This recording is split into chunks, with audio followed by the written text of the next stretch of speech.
سەرانی هەندێک لایەن لە هەرێمی کوردستان ئەو کاتێ بیری سربەخۆییان لەکە لەدابوو باسی جیابوونەوەیان دەکرد، بەڵام ئێستا بۆ بەدەستهێنانی دەنگ بەغدا بە خۆشگوزەرانی دەزانن بۆ هەرێمی کوردستان و دەیانەوێت لەو ڕێگەیەوە ژیانی خەڵک بگۆڕن.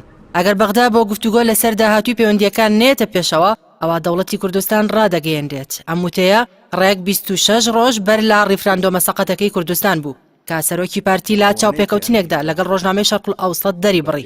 ئەمە وتەی ئەو کەسە بوو کە هەڕەشەی بنیادنانی دەوڵەتی کوردی کرد ئەگەر حکوومەتی ناوەند دان بە ئەنجامی ڕیفراندۆم دانەنێت.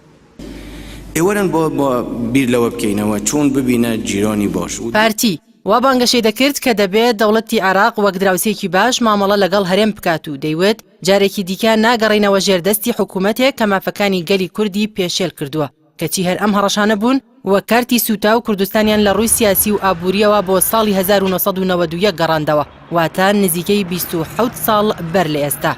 هەروانەی هەڕەشەی جیابوونەوەیان لە عێراق دەکرد ئێستا دوای ئەو نەهامەتیانەی بەسەر گەلی کوردیان هێنا بە تایبەت پاشگەزبوونەوە لە ڕیفراندۆم و ناردنی وەفدی حیزبی بۆ بەغدا و قایلبوون بە مەرجەکانی بەغدا و لە دەستدانی لە سەدا 51 خاکی هەرێمی کوردستان لە ئێستا دوای هەڕەشە و خۆسوورکردنەوە و هەوڵی بایکۆتی هەڵبژاردنەکان و کشانەوە لە بەغدا و هەندانی حیزبەکانی تری هاو ئاواز بۆ بایکۆتی هەڵبژاردننی ئەنجومەنی نوێنەران لە ئێستا هەر ئەو حیزبا بۆ گەڕانەوە بۆ بەغدا و بردنەوەی زۆرترین کورسی لە پەرلەمانی عێراق بانگەشەی ئەوە دەکات. ئەگەر بێت و ئەم جارە خەڵک متمانەی پێ بکاتەوە ئەوە لە ڕێگای پەرلەمانی عێراقەوە ژیان و گوزەرانیان خۆش دەکات و کوردستان ئارام دەکاتەوە. ئەم بانگەشانە لە کاتێکدایە لە ماوەی ڕابردوودا ئەو حیزب و لایەنە سیاسیانە بەغدایان بە هۆکاری مەینەتی و بڕینی موچەی فەرمانبەران تۆمەتبار دەکرد، بەڵام پرسیارە گرنگەکە ئەوەیە ئەو بەغدایی لە خەڵکتان کردبووە دێوەزما ئێستا چی لێ گۆڕاوە؟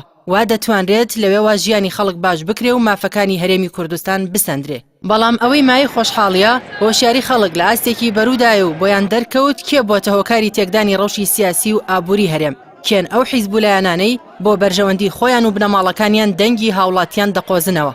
تووڕێیەکانی ئەم دوایی هەولێر و دهۆک باشتر بڵێن ناوچەی زەرد ئەو ڕاستیەی سەلمان چیتر خەڵکی کوردستان باوەڕیان بە دووفاقی هەندێک لایەن نەماوە کە هەر کات ویستیان بەغدایان لێ بکەنە دوژمن و هەر کاتێکیش بەرژەوەندیان کەوتە مەترسیەوە بچنەوە باوەشی بەغدا و داواش لا خەڵک بکەن متمانەیان پێ بدەن.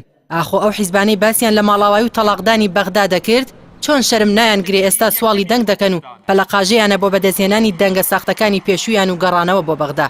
دەکرێت بپرسین ئاخۆ کاتی ئەوە نەهاتووە ئەم جارە بە دەنگدان سزای ئەو کەسانە بدرێت کە هەر ڕۆژەی خاک و میلەت و سامانەکەی بە شێوازێک بۆمانەوە لەسەر کورسی بەکاردەهێنن.